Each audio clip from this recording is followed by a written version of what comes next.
Well, I've had, what, 15 hours to think about what I need to say about the game last night and just Leicester City in general right now. Not the greatest. I think that's quite hard to say, not the greatest, when it's absolutely pathetic right now. Yes, I was one that was wanting Cooper out. I thought there was no style of play, no system, no nothing. Had to be changed. And then Reedy comes in, gets a win and a draw in his first 2 games, but then it's just not been great, has it? I think the performances have been there. I think that's what we've been wanting. What Cooper didn't do for us.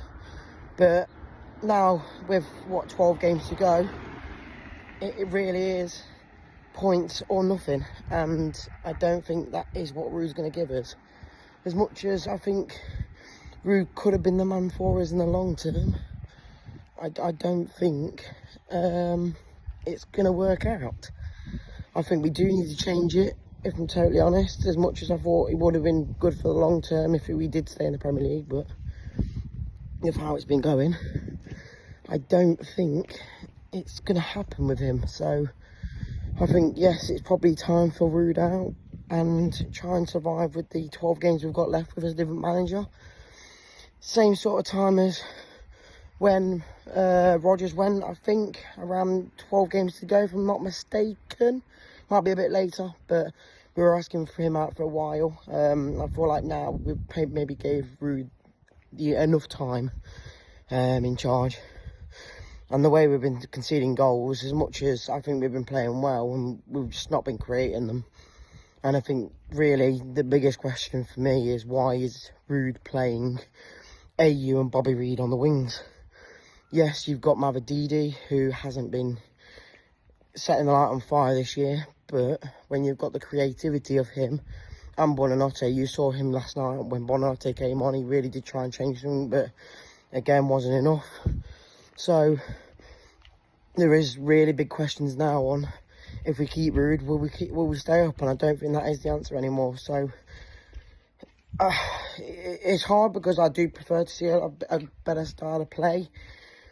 But if the results aren't there, what are we actually hoping for? Because we've got now, other than the West Ham game next up on Thursday night, we've got 6 back-to-back games, which are all top 8, top 9 teams in the Premier League. So is it hit or bust now, where you've got to bring in the likes of like a Dean Smith, like we did the year we went down 2 years ago? I don't know. But something does need to change, because right now we are heading straight back down. And we know what it's going to be like if we go straight back down, with what the EFL are going to do to us with point deductions or transfer bans and whatnot. So it is now time to change something. I don't know what, because we are quite late to the market of the Moyes, Potter and all that. They've already got snapped up now, which we were first choice on who we wanted, but I don't know. Just hard, isn't it? It was pathetic last night. So get your views and get your comments in. I've obviously tried to stay a bit quiet to try and think of what I wanted to say, but I was a big admirer of what Reedy could do for us, but right now it's probably not what we need. And unfortunately, it probably is time to go. So like I said, get your views and get your comments in. And we'll be live tomorrow with Jamie on the famous Aftermath show to really deep dive into what the hell is going on at Leicester City. Cheers, guys.